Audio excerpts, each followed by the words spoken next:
E aí, Brunão? Fala, Rodrigão. Mais um podcast. Agora com a presença do nosso querido e ilustre convidado, Luiz, que é psicólogo, que tem um caminho espiritual aí longo, né? É, muita busca. E que trabalha com Enneagrama, né, Luiz? Que conhece bastante, então é o que Muito a bem. gente veio hoje Sim. aprender um pouquinho, conversar um pouco sobre... Eu não sei se é uma metodologia ou Enneagrama, como é que é melhor chamado, assim. Quero primeiro agradecer aí o convite do Rodrigo e do Bruno. É uma alegria imensa estar aqui com vocês, né? Duas pessoas aí que conheço o trabalho e sou admirador do trabalho. E Enneagrama é um tema fascinante, né? Porque a gente pode dizer que basicamente é uma tipologia de personalidade. Uhum. E que, na minha opinião, é hoje uma das melhores ferramentas que a gente tem para olhar para o ser integral, considerando todas as dimensões do entendimento do que é um ser humano, né? Todas Uhum. as suas dimensões, todas as suas capas. E já estou um pouquinho de tempo nessa caminhada aí e estou muito feliz de vir aqui para a gente poder conversar um pouco sobre esse tema aí. Uhum. Que legal. Eu te Prazer. confesso que eu sei praticamente nada mesmo. É um assunto que chega de várias formas, mas eu Sim. nunca olhei e falei, não, eu quero. E confesso que até porque tem uma parte um pouco minha, fazendo uma confissão aqui, que Sim. eu fiquei olhando assim. Geralmente, quando tem alguma tipificação de alguma coisa, em algum nível dá uma leve contraída no meu, no meu ser, como se fosse encaixotar um pouco, entende? Entendo. Mas ao mesmo tempo. Eu ainda estava pensando sobre isso quando eu cheguei, porque eu cheguei Uhum. antes ali, daí estava ali, mas ao mesmo tempo eu consegui ver a possibilidade de Sim. que, de alguma maneira, é, organizar uma estrutura também ajuda que, de alguma maneira, ela brilhe mais, né?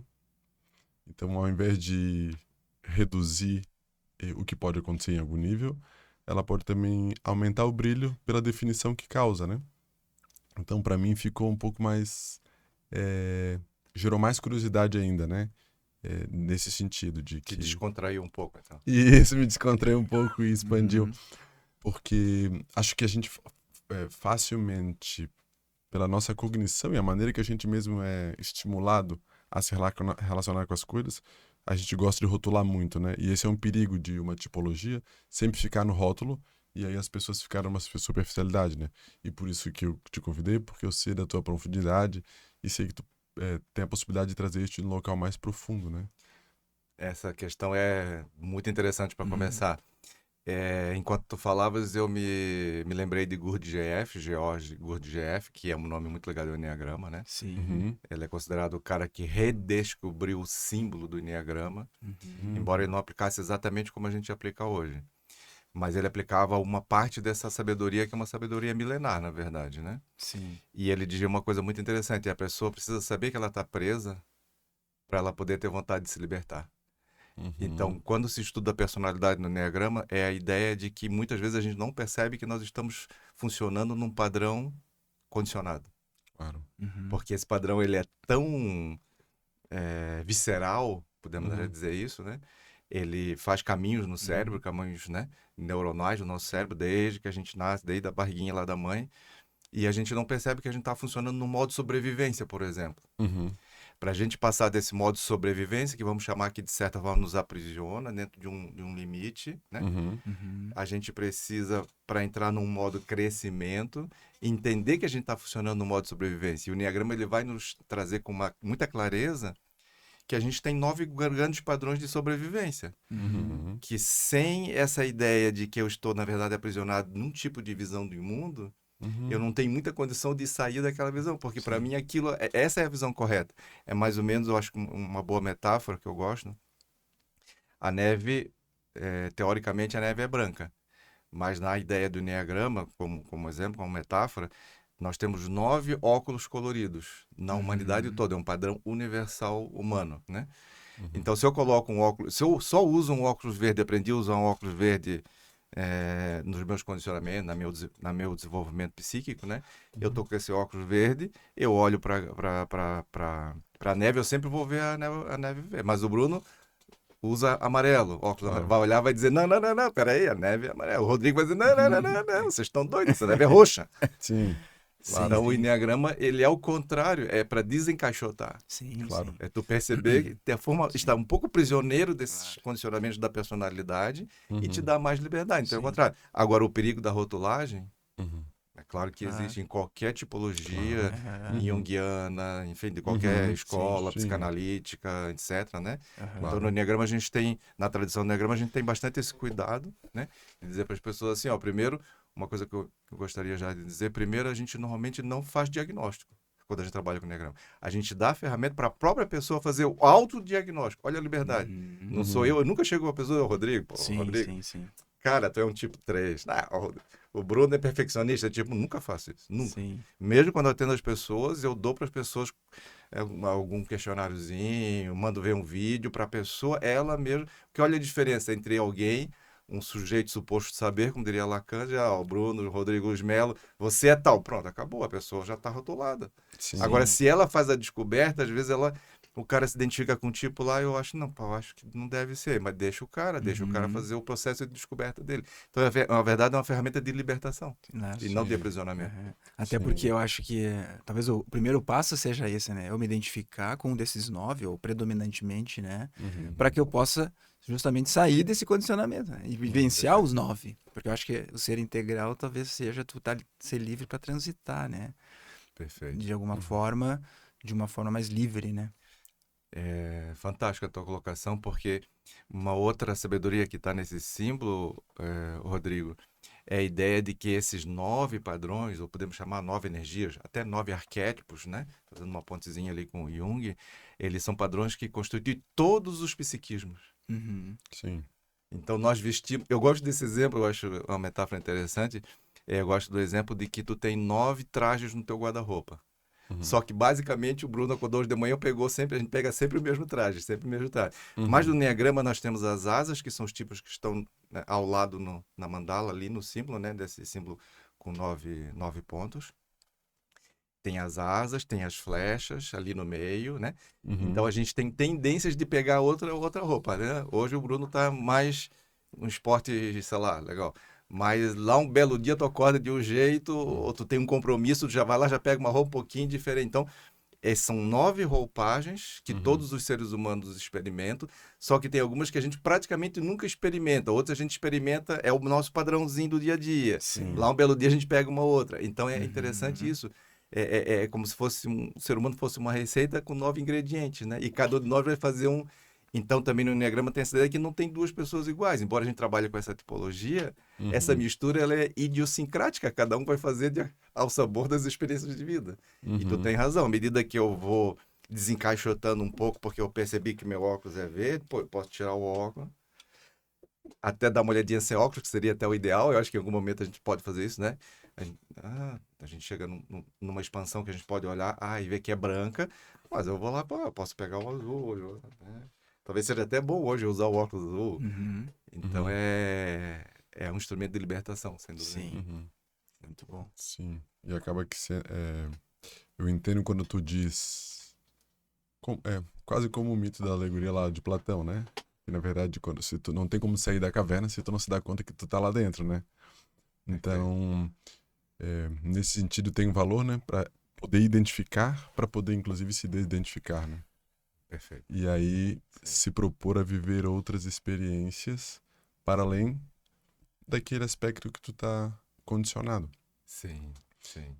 E quais são esses que existem? Porque pelo que eu já ouvi falar, apesar de tu não fazer isso, as pessoas dizem, tu é um 4, hein? Tu é um 4. Eu falei, o que é esse 4? Gente, as duas pessoas já me falaram, um dia eu procuro saber. Eles acham que tu é 4. Já me falaram umas 2 vezes. Tu tem cara de 4, pode não ser 4. Pode não ser. Sim. E quais são esses 9 que Olha só, existem? os meus mestres, os meus professores do Enneagrama, que eu gostaria de citar, Uhum. vou citar aquele que para mim é o que mais me traz admiração, não pelo só conhecimento, mas pela postura ética, né? Uhum. Que é o Padre Domingos Cunha, um padre português que mora no Brasil há muitos anos, que é da comunidade Shalom, uma comunidade católica, que se dedica ao ensino do Enneagrama sem esse viés religioso, né? Ele é um professor do Enneagrama, embora também seja padre católico. Sim. O Bruno, Rodrigo, ele diz uma coisa que eu acho sempre linda quando eu aprendi isso com ele. Ele diz assim: nunca tire de uma pessoa a beleza da sua própria autodescoberta. Uhum. Isso é fantástico, né? Porque quando a gente descreve esses 9 arquétipos, essas 9 roupagens que os seres humanos utilizam para agir, pensar e fazer, né? É sempre nessa ideia assim de que, poxa, eu tenho algum conhecimento, mas eu não sou especialista no Bruno. Claro. Não sou especialista no Rodrigo. A gente diz que no Enneagrama cada um é especialista do seu tipo. Então, a tradição narrativa que veio de Ellen Palmer, né, uma americana, ela trabalha muito com uma ideia assim: nós vamos estudar os 9 tipos para entender como é que 9 roupas são essas, né? Um traje de gala, um traje de praia, um traje de social, para esporte, né? A gente faz uma descrição rápida de como funciona o símbolo, uma ideia, né? Que ele descreve a estrutura e o desenvolvimento e evolução do psiquismo. Ele tem essas 3 facetas, né? Mostra também as dinâmicas internas, não é uma fotografia fechada da personalidade, né? Então, a estrutura, a dinâmica e a evolução do psiquismo, do comportamento, enfim. E a gente pede que as pessoas olhem ali e as pessoas falem de si. Então, a parte mais legal, assim, que eu diria, se vocês quiserem continuar com esse tema, era, por exemplo, chamar as pessoas, uma pessoa de cada tipo, e dizer: essa pessoa está bem identificada com o tipo 9. Ela vinha aqui e vocês perguntaram: como é que é o tipo 9? É assim que a gente faz, é assim que eu faço. Sábado passado, inclusive, a gente fez uma roda de conversa sobre esse tema. O tema era esse, assim, a gente fez uma roda de conversa. A maioria das pessoas já tinha identificado seu tipo, não, etc. E a gente separou por grupos, assim, pessoas do tipo 9, pessoas do tipo 7. E aí tinha um mote lá, tinha uma pergunta que a gente estava estudando. E depois as pessoas vieram trazer, inclusive, no formato de teatro, uma parte mais divertida. É a parte mais interessante. Né? Então, no Enneagrama, a gente diz que é quase como se não existisse um professor do Enneagrama. Existe um facilitador que quer ajudar a pessoa a ela revelar como é que ela vive aquela experiência. Então, o que eu posso dizer, posso falar um pouquinho dos 9 tipos, sem dúvida, mas o que eu posso falar melhor, com mais profundidade, é do meu tipo, que eu sou um Eneatipo 7. Dos outros tipos, eu conheço, porque eu também tenho as energias aqui das asas, das flechas, mas as pessoas que são 6 ou 4 vão falar melhor se elas derem o depoimento delas, né? Então, a gente pode seguir, não sei como vocês querem seguir, fazer um resumo dos 9 tipos, aí como vocês acharem melhor. Ou eu falo do meu... Pode ser, eu só fiquei curioso porque tu usou 2 termos que pode ficar um pouco abstrato Sim. para quem tá ouvindo, que tem as asas, tem as flechas. O que significa isso, só para entender? Porque tem um símbolo, só para Sim, clarear um o pouco. Enneagrama é uma mandala, uma figura que tem 9 pontos, e esses pontos ao longo de um círculo, 9 pontos, esses pontos estão interligados por flechas internas, por linhas internas, né? Então, essas linhas que estão lá são os que a gente diz são as flechas. Ok. O símbolo está disposto com o tipo 9 em cima, depois tipo 1, 2, 3, 4, 5, 6, 7 e 8. Então, ao longo desse símbolo, o tipo 8, por exemplo, ele está entre o 9, ele está entre o 9 e o 7. Então, a gente diz que o tipo 8, a pessoa que se identifica com aquele ponto que é o tipo 8, ela tem uma asa, que é o 7, e uma outra asa, que é o 1, que são os dois que é o 9, que são os dois que estão ao longo, no lado dela, no símbolo. Tem importância sim, porque tu tens o teu tipo e as energias que estão no teu lado, tu também acessa elas com certa facilidade. Então, o tipo 8 está aqui, ele está entre o 9 e o 7. Então, ele pode acessar a energia do 9, ou botar a roupinha do 9, e pode botar a roupinha do 7, dependendo da circunstância, né? Sim. E também, o 8 também tem as flechas ali, né? Ele está ligado no 2 e está ligado no 5, pelas flechas internas. Então, ele também tem facilidade, aí tem um pouquinho mais profundo, que dependendo se ele está no modo estresse, ele tem uma tendência para ir para uma flecha, se ele está num momento mais tranquilo, ele tem tendência para ir para outra flecha, aí já é um pouquinho mais profundo. Então, isso já traz aquela ideia de que tu tem as 9 energias e que, além do teu tipo em si, se eu sou um tipo, no meu caso, que sou 7, né? Eu tenho uma asa 8 e uma asa 5. Então eu já sei que eu não estou fechado naquela caixa, que eu já tenho. Quando isso está mais claro, eu posso perceber que eu também tenho essa flexibilidade mais fácil, porque essas energias já estão muito próximas do que eu vivo. E eu tenho flecha lá também no 5 e no 1. Então eu também posso também saber que eu vou com facilidade, né? Eu faço esse caminhar. Por isso que a gente diz que o Enneagrama ele trabalha também com a dinâmica do psiquismo, não só com a estrutura, né? Porque ele também mostra os movimentos internos que a gente faz, dependendo da situação. Sim. Né? Eu posso ir mais para uma asa, eu posso ir mais para uma flecha. Uhum. É muito fascinante. Não sei se isso é suficiente para dar uma ideia. Né? Sim, sim. Ajuda, e eu tô tentando, agora que tu falou, eu tentando visualizar esse símbolo. Quando a gente pensa numa tipologia, Sim. a gente pensa mais como a manifestação de uma personalidade no sentido de um comportamento mais frequente, uma emoção que é mais experimentada. Perfeito. É todo esse conjunto? Perfeito, perfeito. Na tipologia do Enneagrama, Bruno e Rodrigo, a gente tem uma descrição dos modos padronizados de pensar, de sentir e de agir. Uhum. O próprio Enneagrama, esse símbolo, né, com 9 pontos, interligado por flechas internas, a gente separa ele por 3 tríades. Eu acho que isso aqui talvez é interessante colocar. Isso que Fica mais porque fácil. ótimo isso, porque eu fiquei pensando nessas Isso, tríades agora. fica mais fácil. Quando eu vi o Sim. 9, eu vi 3 tríades. Né? Sim. E daí eu fiquei pensando. Sim. 3 Por isso que eu te tríades. perguntei. Isso. 3 9 dá 3 tríades, né? Sim, sim.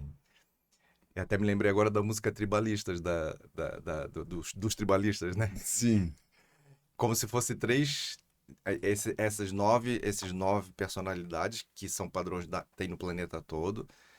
O pessoal vai na China, tem o chinês 1, tipo 1, tipo 2, vai em qualquer lugar, em todas as épocas, é um padrão universal, né?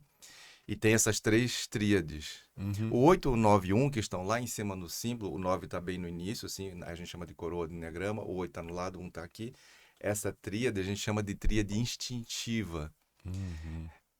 Hoje também a gente prefere chamar de tríade prática. Essas pessoas, elas privilegiam a inteligência prática. São pessoas mais ligadas ao fazer. Certo. Tanto o 8, quanto o 9, quanto o 1. Então, eles têm, esses 3, eles fazem parte de uma tribuzinha, que é a tribo das pessoas que são mais do fazer, né? Estão mais conectadas com o cérebro reptiliano, naquela ideia dos 3 cérebros, do cérebro triuno e tal, né? Certo. São pessoas mais ligadas à questão do fazer. Elas gostam de fazer. Né? Elas vão fazer primeiro para depois pensar e para depois sentir, vamos dizer assim. Ok. Depois, indo para o lado direito aqui, nós temos os tipos 2, 3 e 4. Essa tríade é a tríade emocional. São as pessoas que a emoção está à frente do pensar e do fazer. São pessoas 2, 3 e 4, todas os dois que são, a gente diz que elas são ligadas mais à inteligência emocional, elas estão mais conectadas com os relacionamentos, com a sensibilidade, com a afetividade. São pessoas mais emocionais. O cérebro aí que está mais ativo, está mais... É o límbico. É o límbico, exato. Sim. Né? Exatamente. Depois sobra a minha tribo ali, que é a minha tríade, que é o 5, 6 e 7. São diferentes na manifestação, mas todos esses 3, né, eles privilegiam o pensar ou a percepção, né? Então, no meu caso, que sou tipo 7, a primeira coisa que vem no meu comportamento que avulta mais é o pensamento, né? Depois posso me conectar, claro, com o que eu estou sentindo e posso me conectar com o que eu tenho que fazer. Mas primeiro, então a minha energia é uma energia mais cortical, né? Então, 5, 6 e 7 é a tríade mental ou racional do Enneagrama, são os cabeções do Enneagrama. Sim. 8, 9 e 1 são os fazedores do Enneagrama, porque eles primeiro vão fazer para depois sentir e pensar. O 2, 3 e 4 são os emocionais do Enneagrama, porque eles estão mais conectados com essa coisa do relacionamento, do sentimento. Eles vão primeiro sentir, para depois vir o pensamento, para depois ver o que eles vão fazer, né?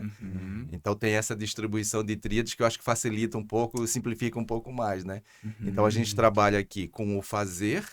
8, 9 e 1 são pessoas ligadas ao fazer, então o Enneagrama vai descrever qual é esse padrão de fazer, né?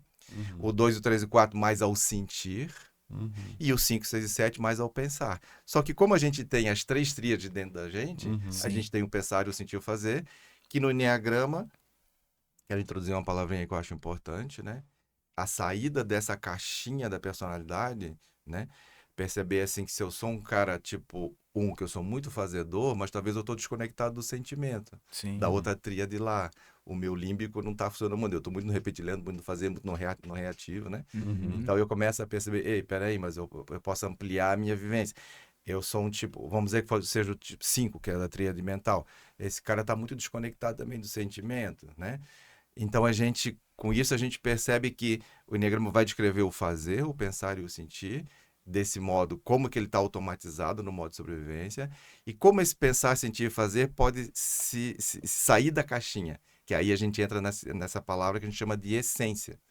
No enneagrama, todo o trabalho do enneagrama é a gente sair desse condicionamento da personalidade e integrar mais uma outra dimensão mais profunda, expandir a consciência para conectar com isso que a gente chama que é a essência, que tem mais a ver com a nossa originalidade pessoal, espiritual ou transpessoal, né?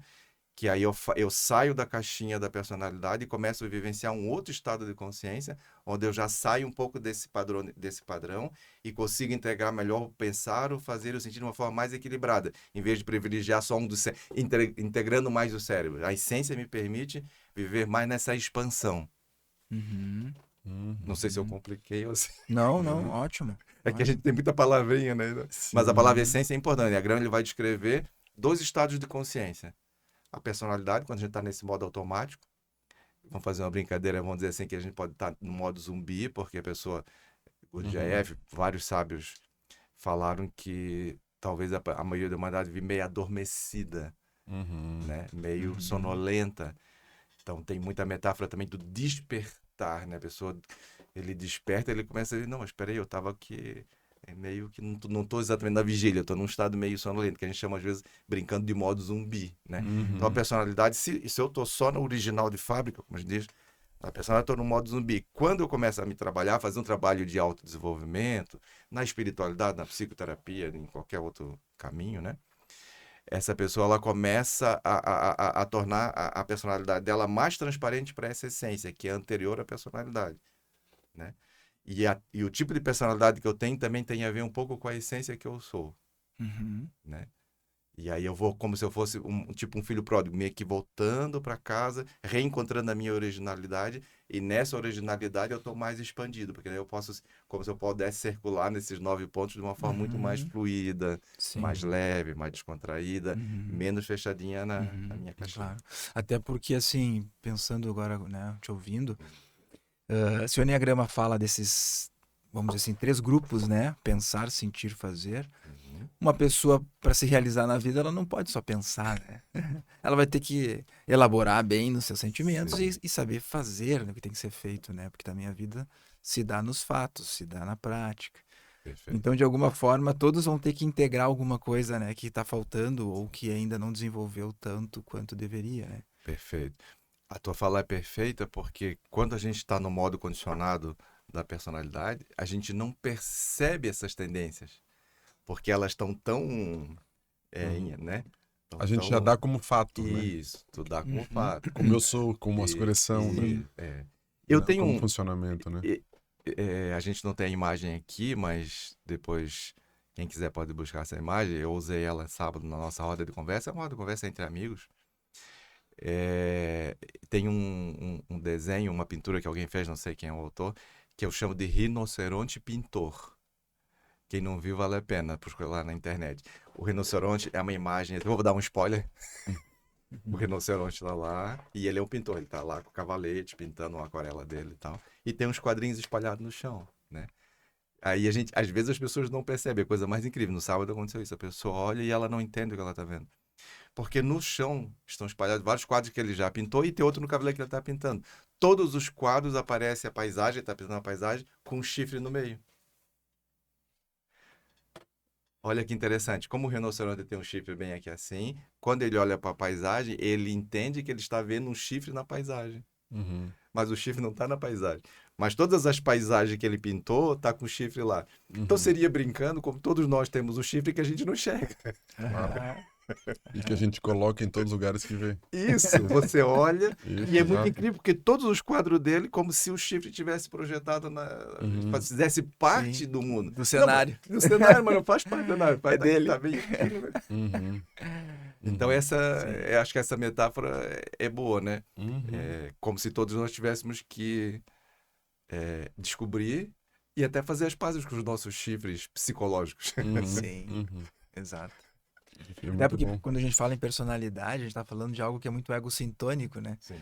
Tá muito dentro da gente que às vezes a gente é um Perfeito. dos últimos a reconhecer aquilo, né? As pessoas que estão em volta, olha só como tu é. A gente vê muito isso nos trabalhos de autoconhecimento, né? Perfeito. Aproveitando a tua fala, Rodrigo, como a gente ainda não falou dos 9 tipos, eu acho que podemos saltar assim. Uhum, Vamos pegar o tipo 1 do Enneagrama, que é o que a gente. Eu não gosto muito dos rótulos, mas para uhum, facilitar uma conversa rápida, que é o que normalmente a gente chama que é o perfeccionista do Enneagrama, né? Então, essa pessoa que ela é um fazedor, ela é da tríade lá de cima, né? Do fazedor, ou da inteligência prática, né? Essas pessoas, de modo geral, elas têm uma tendência de achar que elas estão sempre certas, por exemplo. E elas têm uma tendência muito incrível de corrigir as coisas, né? Uhum. Ela chega aqui, né, no estúdio aqui e vai dizer, não, mas esse microfone não era para estar assim, era estar Uhum. assado. Pô, a tua roupa tu não tá adequado com a roupa, né? Uhum. Então, e isso para elas é tão egocintônico, tá tão de acordo uhum, com o que ela enxerga no mundo, que ela tem certeza que ela tá certa. E que ela tem a verdade. E que ela precisa corrigir e colocar as coisas nos lugares certos. Que é uma certa tendência de um apego à perfeição, vamos dizer assim. sim. Mas Uhum. ela não percebe, diz assim, porra, Bruno, mas será que o tatu tá sempre certo? Nenhuma outra pessoa do mundo tá certo, você tá sempre com a razão, você tá sempre certo, você sempre sabe o que tem que corrigir. É essa Uhum, egossintonia que nós temos de se comportar de um jeito que Uhum. nos parece sempre o certo. Uhum. Mas que quando se olha de fora, não, mas não é bem assim. Olha, Uhum. você não precisa sair corrigindo todo mundo porque tem jeitos diferentes de fazer as coisas. Então, a pessoa que Uhum. está nesse ponto do enneagrama, que tem essa personalidade, normalmente ela fica muito rígida, né? Porque o uhum, arquétipo que ela está vivendo muito, a gente pode chamar que é o arquétipo da perfeição, né? Mas é a perfeição do ponto de vista dela. Uhum. sim.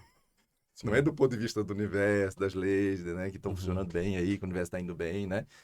Então, essa percepção, os 9 precisam fazer. Qual é o arquétipo, tipo assim, que está dominando a minha percepção e que eu não enxergo?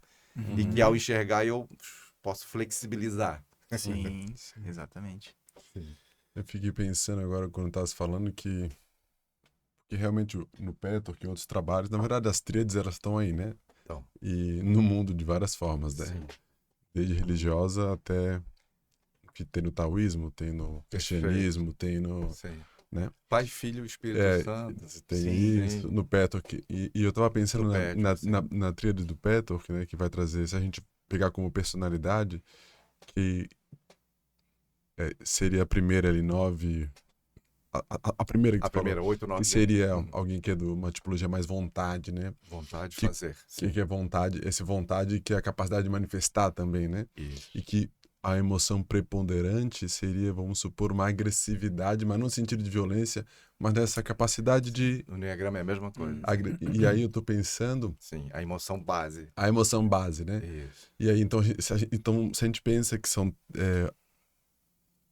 Na própria tríade, é, vamos supor, tem a Sim. tríade base, que seria como personalidade, emoção,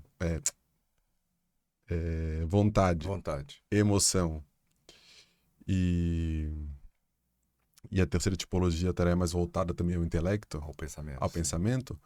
Perfeito. Nessa tríade, ela se manifesta também como a vontade pode se manifestar como algo mais concreto, Sim, mas também como uma emoção típica como a agressividade sim. e também como uma personalidade. Então, nessa tríade, tem três tríades. Perfeito. Uhum, E aí, então, eu fiquei pensando, porque eu Perfeito. fiquei vendo as três tríades uhum. que Perfeito. dão esses 9, entende? Perfeito. E aí eu falei, nossa, que interessante, porque vai Bela aparecendo com conexão. imagem, né? E aí. Bela conexão. Porque tu tá trazendo uma coisa que hoje a gente estuda no Enneagrama. O símbolo do Enneagrama, depois que Gurdjieff, né, que era armênio, foi um grande mestre espiritual, tem o livro Em Busca de Homens Notáveis dele, tem o filme, né? Ele Uhum, redescobriu esse símbolo que estava esquecido, principalmente pelo Ocidente, né? uhum. Uhum, Acho que tem uma origem no povo sumério, né? Depois eu vou falar um Isso, pouquinho. muito antiga, assim. É isso que eu ia comentar rapidamente. Se sabe, por exemplo, que esse símbolo estava presente em Alexandria, por exemplo, É. que foi o grande centro cultural do mundo antigo, né? Então, esse símbolo, ele vem ao longo de mais de 3.000 ou 4.000 anos de história sendo estudado, né, percebido, descrito. Então, como tu fala do patchwork e tem uma correspondência, né? Inclusive na questão dos eus ali, do eu mágico, do eu superior, do eu inferior. Essa correspondência é perfeita porque são tradições que elas foram se desenvolvendo ao longo da humanidade. Então, por exemplo, se sabe com certeza hoje que os padres do deserto, e foram os cristãos que não concordaram com a igreja romana, e disseram, não, essa igreja aí está muito encaixotada, não é isso, Cristo não é isso, o evangelho não é isso, que foram para o deserto do Egito. Esses caras sabiam do Enneagrama, porque eles estudavam o que é chamado os 9 demônios ou 9 pecados, eles meditavam e começaram a entender. Tem várias energias aqui que estão presentes, onde é que energias são essas? Os caras já estudavam, eles tinham contato à sabedoria. Depois que decaiu a coisa dos monges e cristãos, enfim, católicos, né? Que decaiu um pouco essa cultura, eles tiveram contato com os sufis da tradição mística islâmica. Os sufis é que preservaram o símbolo, que no Ocidente ficou esquecido, ninguém soube mais. Só que as descobertas que estão sendo feitas agora com tecnologia e pesquisas, né? Hoje o Enneagrama está em várias grandes universidades do mundo, como Stanford, por exemplo, né? Aí se descobriu lá um cara, acho que é Francis Lilly, um franciscano, um livro dele, século 1300 e pouco, 1400 e pouco, século 14, 13 por ali, um livro dele onde o símbolo do Enneagrama está lá dentro, um franciscano. Então essa sabedoria, na verdade, a sabedoria do Enneagrama é uma sabedoria integrativa, que veio recebendo contribuições e foi preservada até chegar aos nossos dias e hoje conversar com a psiquiatria, por exemplo, que é o campo do Rodrigo. Porque o primeiro cara que trouxe e organizou o Enneagrama da personalidade com uma forma mais consistente foi um psiquiatra chamado Cláudio Naranjo. O Naranjo foi o cara que foi estudar com os Carichaço no Chile, que era detentor dessa sabedoria, mas de uma forma mais mística, escola de mistério, esotérica, era só para os iniciados. O Naranjo foi lá, estudou com ele, viu que aquele troço era incrível, né? E o Naranjo foi para os Estados Unidos, para a chilena, foi para os Estados Unidos, dava aula nos Estados Unidos, né? Se não me engano, em Harvard. E ele trouxe lá e ele fez o primeiro livro que ele escreveu, Os 9 Tipos de Personalidade, e ele corresponde cada 9 tipos com uma psicopatologia. Então começou a perceber que mesmo o que a ciência contemporânea hoje está estudando, nas ciências psíquicas, enfim, essa sabedoria já vem sendo construída. Esses caras, de alguma forma, sabiam desses padrões, do que podia adoecer e do que podia curar. Muito legal. É empolgante. É muito. Sabe que eu sou um estudante de alquimia, né? Eu adoro, né, esse conhecimento da medicina antiga. E eu conheci a primeira vez o símbolo do Enneagrama também na alquimia. Né? Porque tem uma relação com o povo sumério, que é o mapa do Enneagrama, que também tem uma relação com os ciclos do zodíaco, né? Da astrologia médica antiga, que cada planeta é uma regência, cada arquétipo, né? E são 9. Inclusive né? Agora a gente vai entrar no ano de Saturno novamente, né? Saindo do ano da Lua a partir de março, né?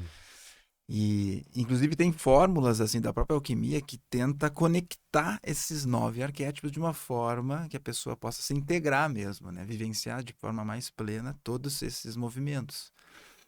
E é muito interessante porque, Perfeito. inclusive, eles trazem até um saber, assim, trazendo um pouco para o corpo, para a anatomia, as frequências de som e luz, Perfeito. como é que isso vai organizar a vontade, os tipo, né, 1, Os 8, centros, 9, né? Os centros. com centros de força.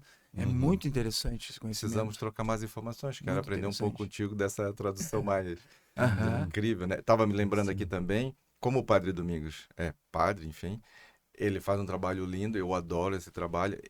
Também na tradição católica, são 9 ordens angélicas. Claro. Tem os arcanjos, os serafins. Isso, sim. E incrível, eu vou falar de mim. O anjo do meu arquétipo, que é o próprio, a palavra dele é anjo, não é arcanjo, nem serafim, é anjo. Quando eu vou ver o que eu sinto dentro de mim como missão de vida, como propósito, o que caracteriza o meu ser no mundo, o que me alegra, o que me planifica, tem a ver com a missão dessa falange, porque os anjos são aqueles que a missão deles é ajudar os outros a encontrar a sua própria missão. E não tem nada que me deixa mais realizado na vida do que essa ideia de que esse trabalho, por exemplo, assim, a minha alegria é ver a alegria do outro. A minha alegria é chegar a trabalhar com o Bruno, ou como psicólogo, eu sou espírita, como médio espírita, ou em qualquer outro lugar na família, e ajudar o teu talento, e dá alegria, e corresponde ao que os anjos fazem. Os anjos são aqueles que anunciam para os outras ordens qual é a missão deles. Quando eu li aquilo, me arrepiei todo, porque assim, mas como é que pode, né? Na tradição católica está lá também, os 9 arquétipos no formato dessa ideia de anjos. E essa ideia de anjos é interessante porque daí ela puxa para esse lado espiritual ou transpessoal do Enneagrama, né? que é essa ideia de que a personalidade é moldada a partir de uma essência. Uhum. Então, tu não tem uma personalidade aleatória, não é papai, mamãe ou genética ou o meio, né? Não, quando essa inteligência chegou ali, quando esse ser chegou ali, ele já trouxe uma ancestralidade Uhum. espiritual ou transpessoal, e a personalidade vai ser moldada a partir dessa essência. É, Uhum. é fascinante. Fascinante. Fascinante. Eu queria só complementar uma coisa que eu acho que da nossa conversa ficou, Aham. principalmente do que o Bruno puxou lá do Patchwork, as emoções básicas de cada tríade. Uhum. A tríade 891, que são os práticos, né? Uhum. Esses caras, a energia que está por trás é a raiva. Uhum. Sim. Né?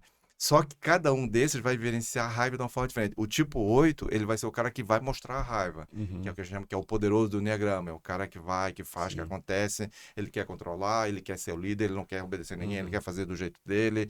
Ele é o poderoso do Enneagrama. E a raiva, se ele chegar aqui, ele ficar com ele, já vai te dizer tal, já vai demonstrar a raiva dele. Não, mas já vai Uhum. passar. Então, ele lida bem com a raiva. Essa energia vem. Uhum. O 9, anestesia a raiva. Também tem a mesma raiva na base da personalidade, mas ele aprendeu a anestesiar e até narcotizar essa raiva. Ele nem sente a raiva, mas a raiva está lá. É um vulcão que não sabe o que é vulcão. Então ele se narcotiza e ele passa a ser, no Enneagrama a gente chama do mediador, aquela pessoa que não quer entrar em conflito com ninguém, Uhum. ele não quer olhar para o conflito lá de fora, ele vai fazer de tudo para que todo mundo fique bem. Se precisar, ele esquece dele mesmo. É o tipo 9 do Enneagrama, né? E o tipo 1 do Enneagrama, ele sente a raiva, mas ele reprime a raiva, que é o perfeccionista. Então ele tem, a gente chama que ele é baseado na ira, né? Ele sente, mas como ele quer ser perfeito, como ele quer ser o cara correto, o cara, né, que segue a regra e tal, ele vai reprimir essa raiva. Então ele fica ressentido. Então olha que todos os três têm uma emoção base que vem lá das histórias da Sim. infância, que é a raiva, se manifestando de forma diferente. O 2, o 3 e o 4, os autores, eles não estão de acordo. Mas eu diria que o 2, 3 e o 4, a inovação básica dele a gente poderia chamar de uma carência emocional. Por isso que ele vai buscar muito nas relações, nos sentimentos, né? Alguns autores falam que talvez seja a tristeza, o que essas pessoas sentem, que elas de alguma forma se desconectaram afetivamente dos outros. Então, a busca delas é por essa conexão, por sentir a coisa do coração, do relacionamento, de estar junto, enfim, né? Uhum. E o 5, 6 e 7 é bem mais claro. 5, 6 e 7, a emoção que está por trás é o medo. 5, 6 e 7 são crianças que, na sua experiência infantil, eles passaram por situações que fizeram que eles olhassem para o mundo e achassem que o mundo era um lugar inseguro. Eles não tiveram nos cuidados parentais, lá na questão do apego, etc. Eles não construíram uma segurança interna para olhar para o mundo como um lugar que seja viável. Então, estão sempre, de alguma forma, reagindo de forma muito diferente, 5, 6 e 7. Eu, por exemplo, que sou 7, quando eu descobri que a minha emoção base era medo, eu levei um choque. Porque o tipo 7, ele ressignifica o medo, tendo sempre uma visão otimista de tudo. Me dá um limão e faço uma limonada. Eu vou para frente, eu não tenho problema de aparecer, não tenho problema de me comunicar, sou extrovertido. Até eu entender que esse comportamento era uma fachada de um medo que eu carregava e que eu não podia entrar em contato, porque esse medo era tão avassalador que ele trazia uma dor que era destrutiva, pelo menos parecia assim para minha personalidade, né? Foi muito difícil esse impacto, porque não, às vezes, na aparência, não parece que a emoção que está por trás é aquela. Então, cada tríade está baseada numa emoção diferente de base. Então, vai muito no patchwork, tem essa ideia também lá, né? Uhum. Sim, Sim. exatamente. Sim. E com a alquimia com as 3 substâncias. Oh, Uhum. Já veio Que é o essa sulfur, né, o sal e mercúrios. Isso já vai para a homeopatia também, pelo jeito. Sim, tem a homeopatia deriva, né, da alquimia, né? Uhum. Sim. É uma derivação. Não, é a visão dos três se integrando, né, de novo. E a como tá em homeopatia tudo. tem muito essa ideia também de você encontrar, não sei se tu trabalha, se tu é unicista, mas eu já consultei com unicistas, que é muito essa ideia de encontrar qual é o teu padrão, Aham, qual é o teu tua essência, arquétipo, qual é a tua essência. aham. Uhum. Aí tu vai naquilo, não só precisa disso aqui, não precisa só precisa disso aqui, né? Uhum. Sim. É maravilhoso. Sim. Sim. Interessante, né? Muitas possibilidades. Muito. E eu tô pensando também, realmente, quando a gente acaba que ficando identificado com um desses, não me identificando, mas ficando identificado, Uhum. pensando na possibilidade de nós termos um brilho, né? E à medida em que isso vai ficando preso e a gente vendo isso só como reatividade, a gente acaba não experimentando nem em nós e no mundo o brilho definido que essa essência tem, né? Se fica preso como personalidade, no fundo eu não expando ele da maneira da possibilidade que o meu brilho, né? Como, sei lá, um 7, né? Na fachada, tu não experimenta todo o potencial que a alma, digamos assim, com uma essência mais 7, tem para oferecer, né? Bruno, Então. tu já estudou Enneagrama, mas tu não quis dizer no início, né? Porque me emocionei porque eu já briguei muito no meu processo, que eu estou estudando, usando o Enneagrama, entre outras coisas, né? Transpessoal, enfim. Mas teve um momento que no meu processo de desenvolvimento pessoal, enfim, eu briguei muito com a minha personalidade, porque quando eu comecei a perceber as sombras que estavam por trás dessa alegria do 7, desse otimismo, né? Desse carisma, dessa coisa bem resolvida, né? Sim. Não se incomoda com nada, tudo resolve, tudo é festa, né? A gente brinca lá no sábado, a gente fez isso, a gente pega músicas e reconhece os padrões da música. A música do 7 sempre toca, a gente acaba sempre botando, é da Ivete Sangalo, né? E vai rolar a festa, vai rolar. O 7 tá sempre brincando com tudo, sempre fazendo piada tudo, sempre tá tudo bem, né? Frases do 7, tipo assim, tudo vai acabar bem. Se não está bem é porque ainda não chegou no fim, sei lá. Aí, quando eu comecei a perceber as sombras, por exemplo, a dificuldade que o 7 tem de focar, a superficialidade, a dificuldade de lidar com o lado difícil da vida. Então, por exemplo, no meu caso, começava um relacionamento, era o cara romântico, curtindo demais. Na primeira dificuldade, já pensava assim, que chato, pois a pessoa não gosta de... A pessoa quer que eu tome café sem açúcar. Tipo, eu comecei... Sim. Mas, pra quê? Não, a vida é tão cheia de alegria. Que Essa é a frase do meu pai. Ele falou um dia... Ele falou, fiz um trabalho, isso há muito tempo atrás. Sério? Fiz um trabalho lá, filho, com a Ana Maria, eu sou o 7, sabia? Daí agora tá falando as frases, são frases que eu tenho, assim, para tudo certo, deixa pra lá. Cara, sempre, não, tá sendo meio pessimista, não realiza, não, vai ficar tudo bem.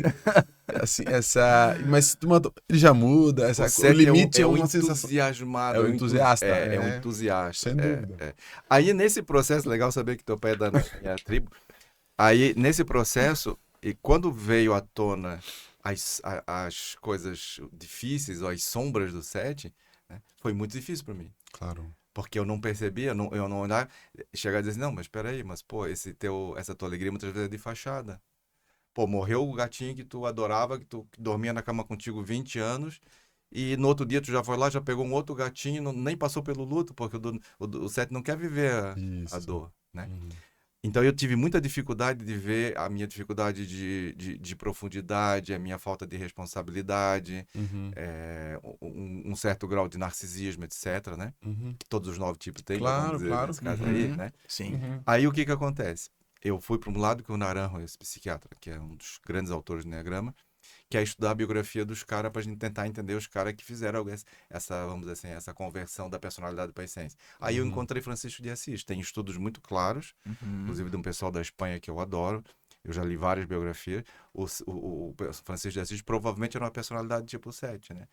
Aí eu comecei a perceber como que bem o que o Bruno falou, como que a alegria, ela vinha de uma essência que tem a ver com essa coisa do entusiasmo enteldei. Quer dizer, né, lá do grego, do latim, quer dizer ter Deus dentro de si. Então, esse Deus, né? Sim. Mas muita coisa era uma fachada, era uma defesa quando entrar em contato com a dor, Sim. com a sombra, com a dificuldade, com a noite escura da alma, né? Claro. E aí fui lá o Francisco de Assis, porra, aí foi um processo de libertação para mim, porque o Francisco de Assis passou inclusive por grandes depressões. Sim. Ele também, quando ele e ele era um cara que ele não queria saber do lado espiritual da vida, nada. Ele era um cara totalmente mudando, gostava só de festa, era tocador, né, não sei o quê. E ele foi fazendo esse processo quando ele teve um chamado espiritual e ele foi reencontrando a alegria verdadeira. Cara, quando eu olhei aquilo aí, disse, não, peraí.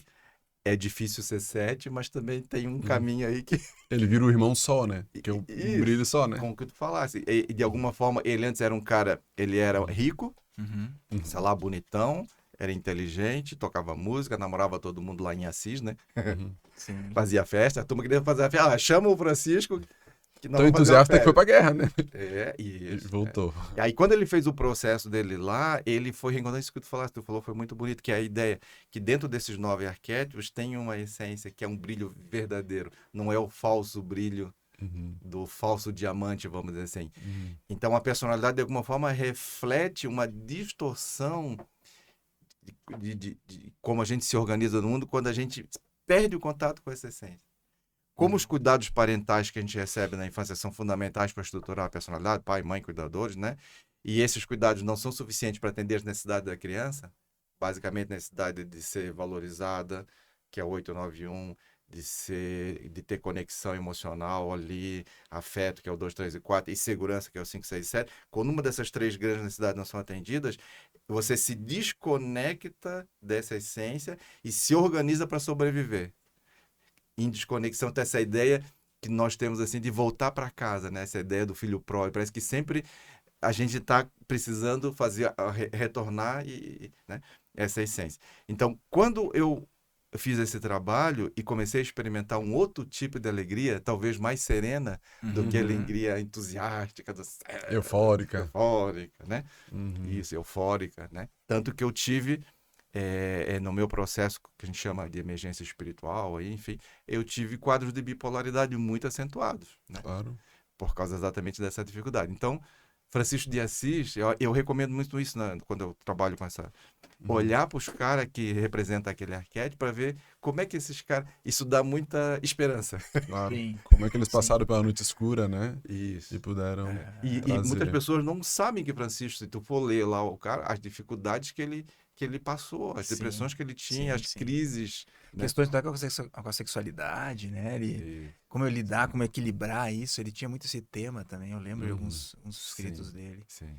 Se vocês me permitem, você deve pensar que a energia 7, que é a minha energia, ela tem essa coisa, ela vai se inflamando, vai se entusiasmando, né?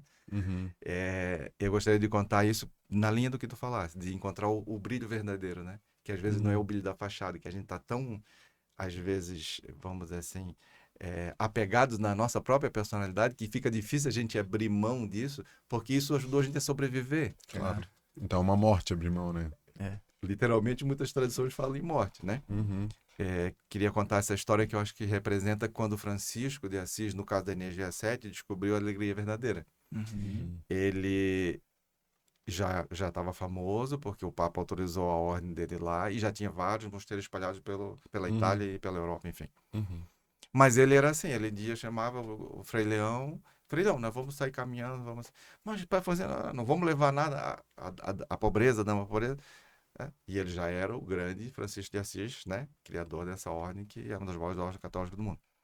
E eles chegaram no mosteiro, já de noite, era uma época, na Itália tinha neve e tudo, e eles não tinham avisado nada. Na época não tinha WhatsApp, nem Uber, nem iFood, né?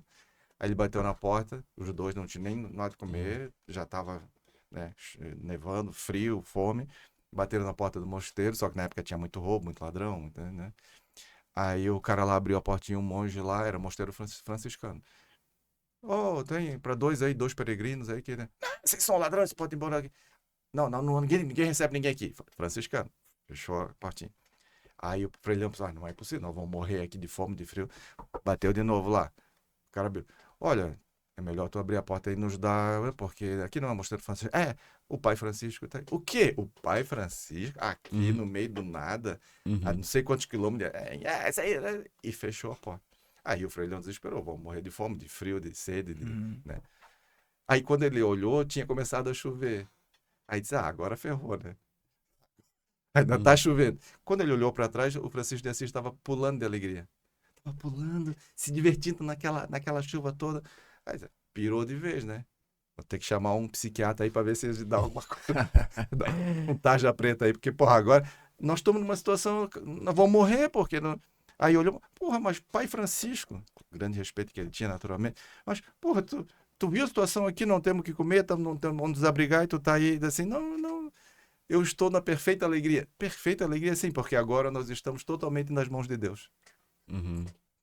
Então, essa ideia de estar nas mãos de Deus, não colocando um Deus lá em cima, mas colocando uma essência de cada um de nós. Assim, agora eu estou totalmente à mercê da essência, da pureza, da sabedoria, da alegria que está aqui. Já Sim. que as circunstâncias de fora não nos acolheram, mas agora eu posso, então, me render Sim. àquilo que não é padrão, aquilo que não é Claro, rótulo, aquilo que claro. não é Vou ter que me caixinha. firmar naquilo que não é conhecido pra mim, Isso. que eu não estruturei como defesa. Isso, o Uhum. mistério, né? É. Eu tô totalmente aqui. Então ele tava. E aí ele experimentou esse brilho que tu falaste.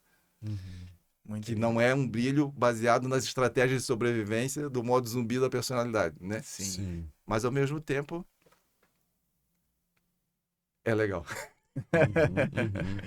É legal experimentar essa. Sim. Eu vejo no meu processo, assim, à medida que eu fui avançando no meu processo, às vezes essa que os hindus chamam de Ananda é uma alegria serena, que às vezes pode parecer até um pouquinho de tristeza, incrível.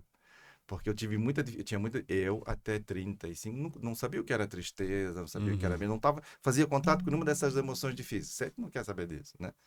Mas à medida que eu fui fazendo meu trabalho, passei por 2 noites escuras da alma, 2 processos depressivos longos, etc e tal. À medida que eu fui me recuperando, me reconectando, o que eu percebo? Essa alegria, muitas vezes, é uma alegria de tomar um café, de preferência com açúcar, só, sei lá, já entra uma alegria. É incrível porque é do nada e é de graça e está sempre ali e nem sempre é esfuziante. O 7 normalmente ele acha que para ele estar na alegria ele tem que 3 dias carnaval. Sim. Carnaval tipo né? Tem que ser aquela, né? Aquela coisa de arrebentar. Carnaval, já que estamos no carnaval, já que estamos no jeito, começando o carnaval hoje, tipo 7 é carnaval. Ó, tipo 7. Que a gente brinca que o 7 sem trabalho pessoal, o pai do meu que fala, é um original de fábrica, que tá bem na personalidade dele. O carnaval para o 7. Né? Sim. É muito interessante. Já tem outros tipos que vão ter dificuldade de brincar o carnaval, porque são muito certinhos, muito rígidos, muito isso, muito aquilo, né? Já o 7.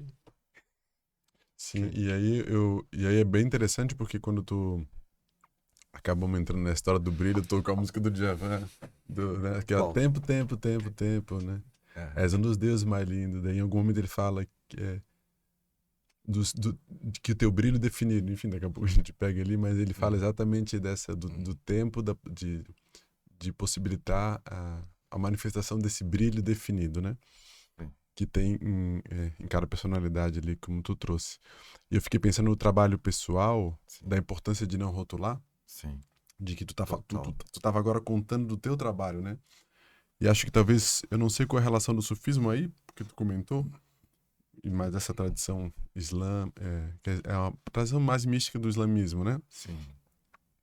Então tem essa coisa também da verdade, não uma verdade tão assim, não uma verdade tão platônica no sentido de que tá aqui a verdade, mas a verdade como algo que vai se revelando, né? Que se vai se desvelando, né?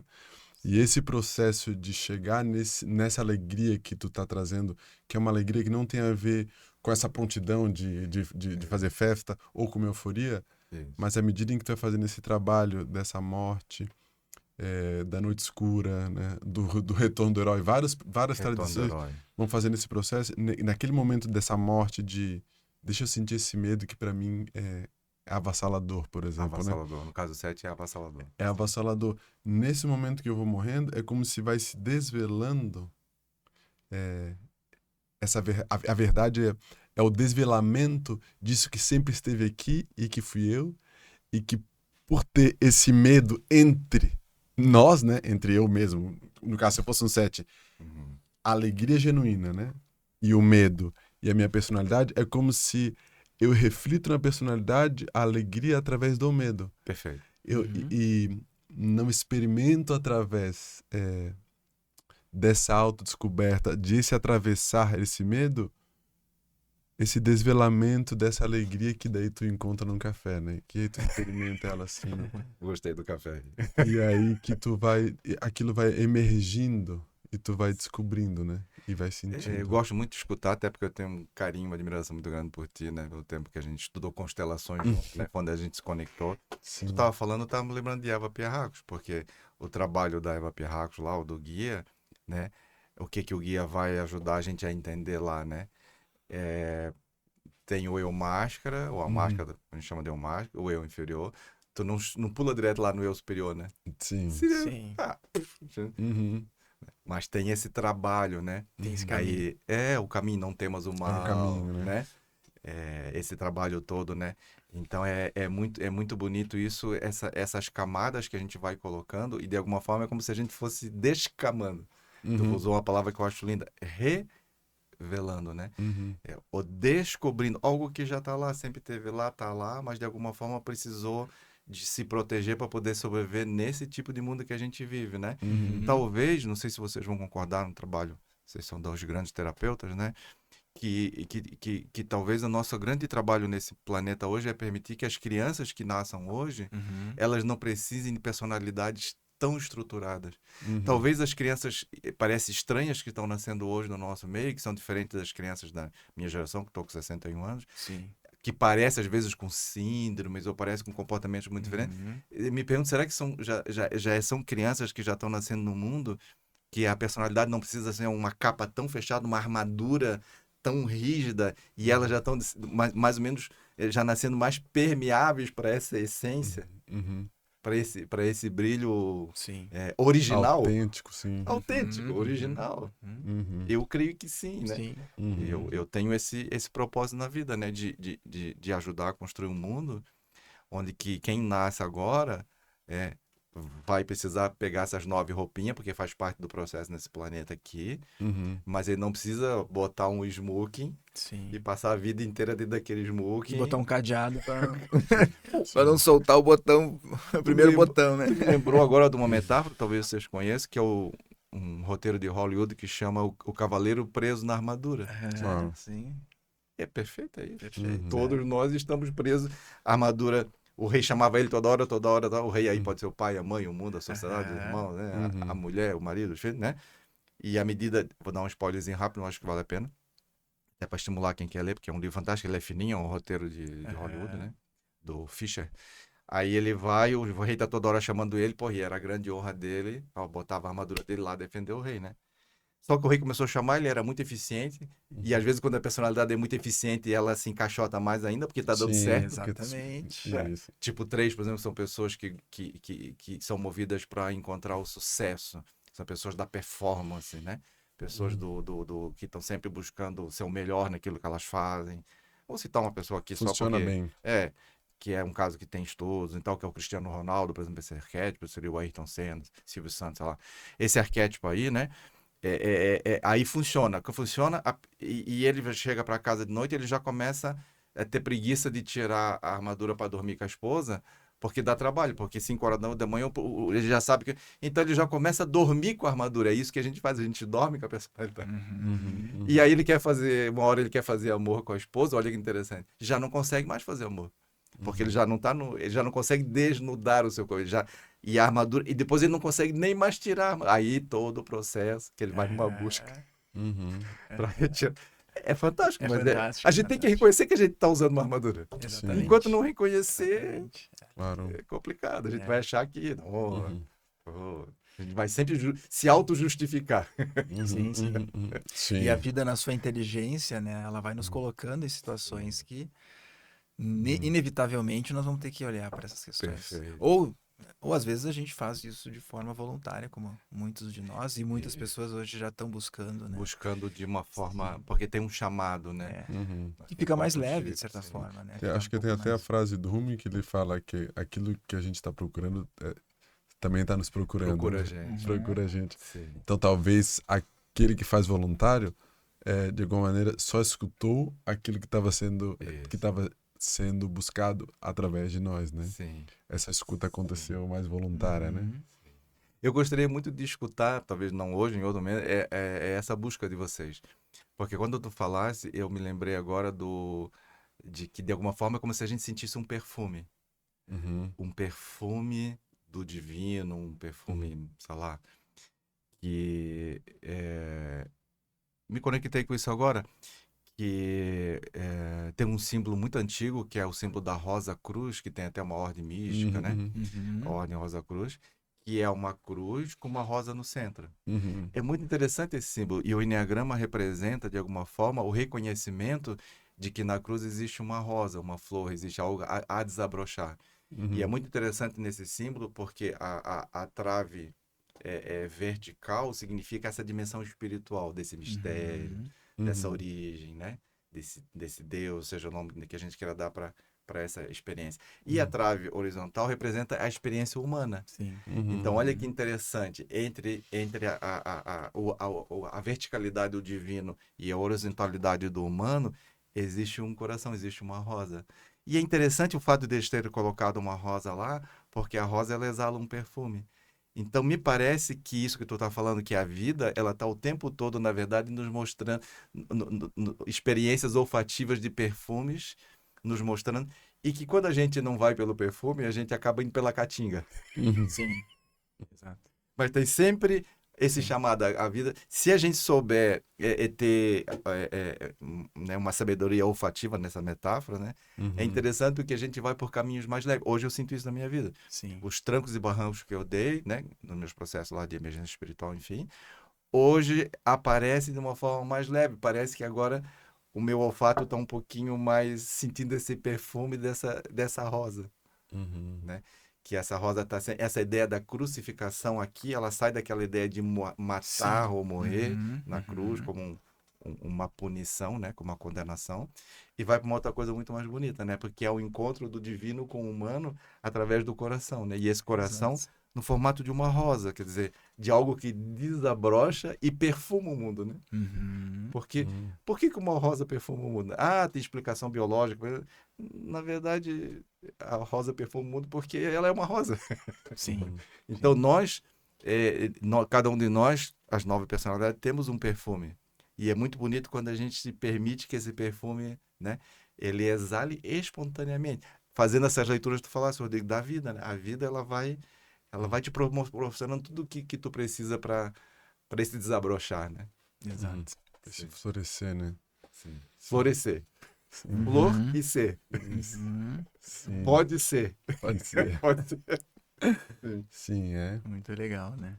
E até nessa imagem também é bonito, porque nessa imagem que tu estás falando, eu tava olhando para a imagem e pensando que tem essa arte Sim, vertical e essa arte horizontal. sim. É,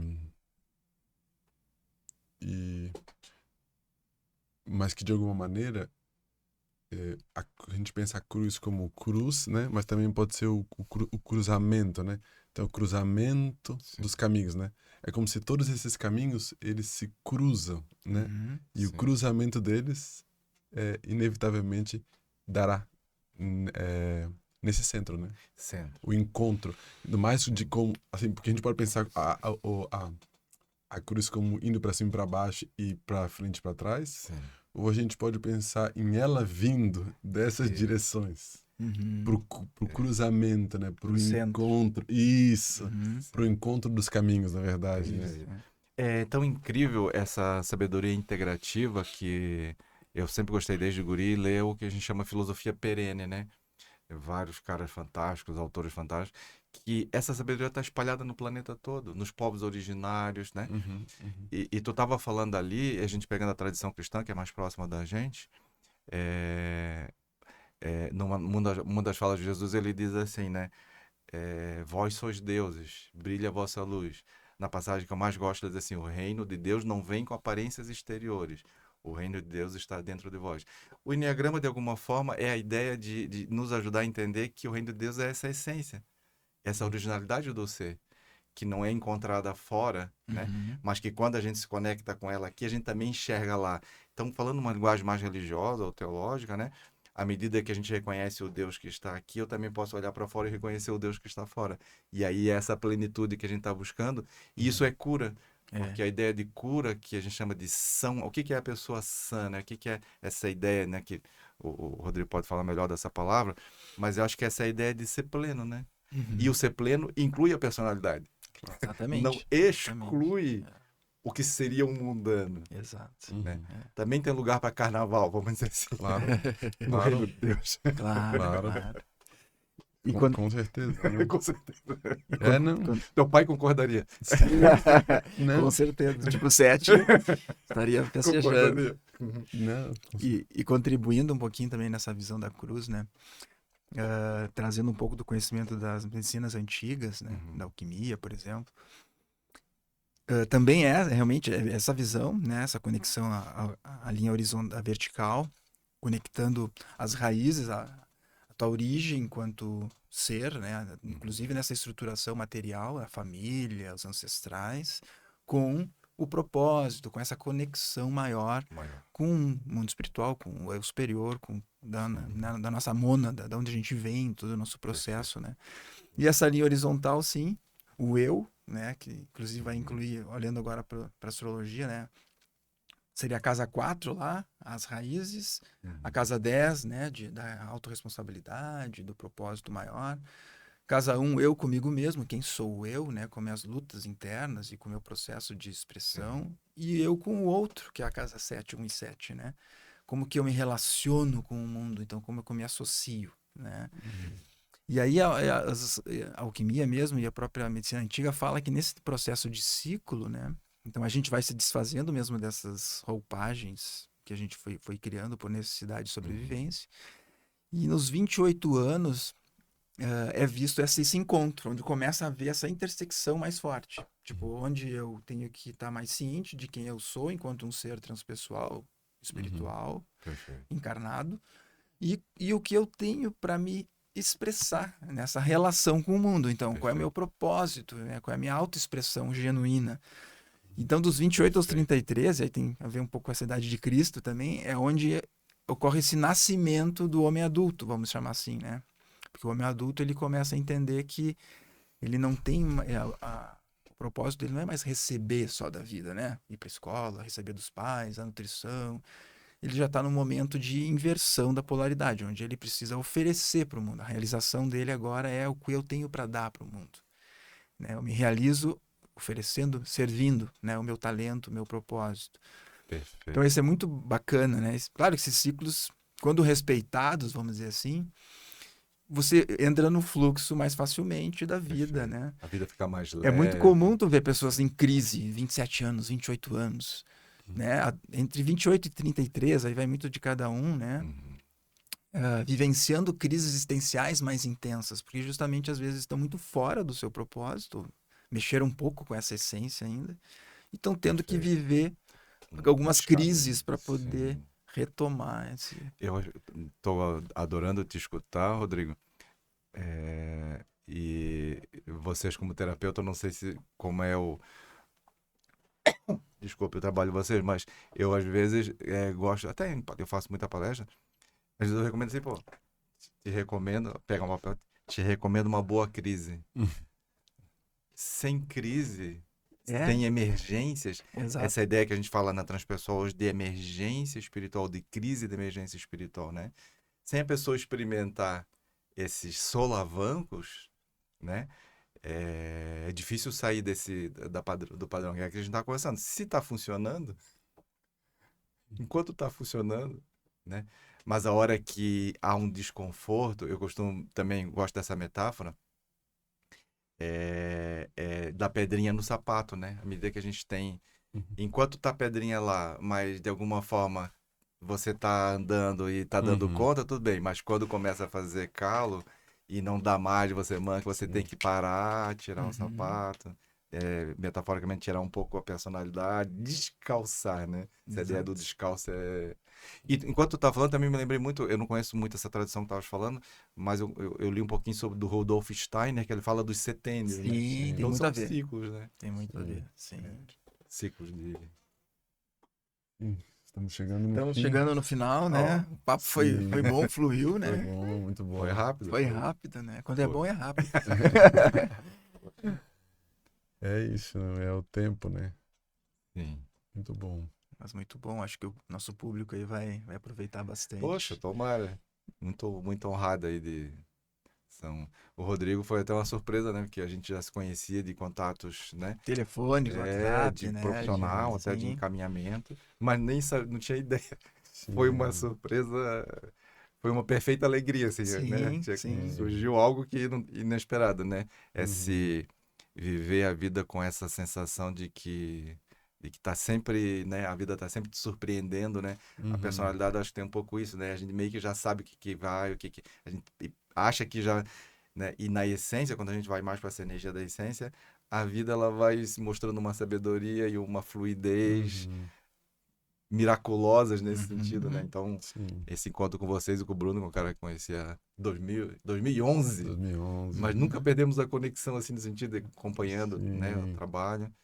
E tô à Muito bom. disposição aí para novas conversas, aí, muita gratidão. Sim, que bom que tu Ah, veio. Sim. Bom falar obrigado desse também. assunto através de ti, né, Luiz? Que Sim. pode trazer também aí a tua... Teve a humildade de trazer um pouquinho da tua história, porque Sim. É. a gente também, às vezes, gosta de usar as histórias para nos esconder, né? Em É. vez de usar as histórias para nos revelar, né? Então, Boa. agradeço aí É. a tua humildade e coragem. Com Que bom. certeza, é. Obrigado. E generosidade. E experiência, né? Tu traz não só o conhecimento do Enneagrama, mas toda uma experiência, uma vivência também, podendo corroborar com essa, Sim. justamente com o Enneagrama, trazendo outras experiências, né? Então acho que foi muito bom, Sim, assim, te não, ouvir isso é também. importante. A minha primeira experiência de aprender Enneagrama, não sozinho, que eu estudei muito de forma autodidática, foi com o Urânio Paes, que é outro professor brasileiro fantástico, né? E ele trouxe para o Brasil essa tradição narrativa da Ellen Palmer. Então, essa ideia de que a gente aprende Enneagrama a partir de escutar as pessoas. Então, a gente faz muito painéis, as pessoas vêm, contam suas histórias, conexão, o padrão da infância. E é muito Uhum. lindo, porque é um trabalho em que as pessoas se revelam. Alguns trabalhos de desenvolvimento, eu acho que às vezes eles carecem um pouco disso, porque daí pega uma teoria, encaixa na teoria, Uhum. mas ninguém traz a sua bagagem, a sua sabedoria de vida, a sua experiência. E essa troca é muito importante. Eu gostaria se tiver a oportunidade de escutar mais sobre as experiências de vocês também, que com certeza são muito ricas, né? Sim. A gente até falou no primeiro episódio, É. a gente se deteve a isso. A gente falou bastante de Fala, nós. na né? verdade, sobre o caminhada do Rodrigo, a minha caminhada, os pontos de convergência, É. que a gente nem sabia que nas nossas histórias tinham similares. Tem lá no primeiro. Claro que a gente pode conversar sobre isso, né? Sim. Mas também tem. No primeiro episódio, a gente fala sobre o sentido da vida, mas a gente traz como é que a gente chegou até esse trabalho que a gente está fazendo hoje, né? Tu veio da fisioterapia, né, Vim Bruno? da fisioterapia, primeiro caminho. Osteopatia, Isso. PET, constelação. Vim E o Rodrigo também tem uma caminhada, também pelo Sim. PET, várias Sim, coisas, sim. né? Mas também antes a gente descobriu que novinho a gente fazia. Ele gostava de yoga também, então tem toda É.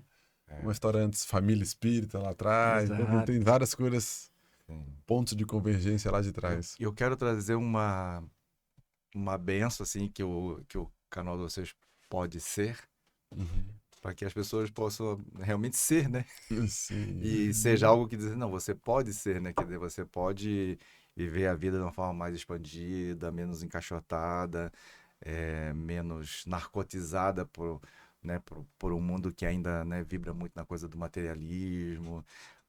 Queria, se a gente estiver indo para a conclusão, Sim. eu queria dizer para vocês o que eu hoje acho no ser a coisa mais importante, que para mim, é a palavra inclusão, né? Porque a gente vive no mundo de muitas polaridades excludentes, né? As pessoas, elas olham para as outras tentando encontrar algo que ela possa excluir, algo de diferente, quando na verdade todos nós partimos da mesma essência, né? Todos nós somos humanos, todos nós somos consciência pura, né? Então essa ideia de que a gente pode incluir e trazer essas informações, esses conhecimentos para as pessoas, ajuda a incluir, né? Porque muitas vezes também é caro, às vezes a pessoa fazer um curso, uma imersão. Às vezes eu fico impressionado com o preço que custa a pessoa ficar um final de semana em algum lugar fazendo um grupo, uma imersão. E um canal como esse que as pessoas podem assistir, né? Pode ajudar as pessoas a despertar que ela tenha... Poxa, eu não preciso só fazer, sobreviver, eu posso também olhar um pouco para mim e ser, né? E perceber o que eu trago, qual é a bagagem que já nasceu comigo e que pode exalar algum perfume, né? E conquistar essa essência, vamos dizer assim, de cada um de nós. Então, muita sorte aí pro canal aí. Obrigado. Obrigado, Luiz. É isto. É isso aí. Então finalizamos.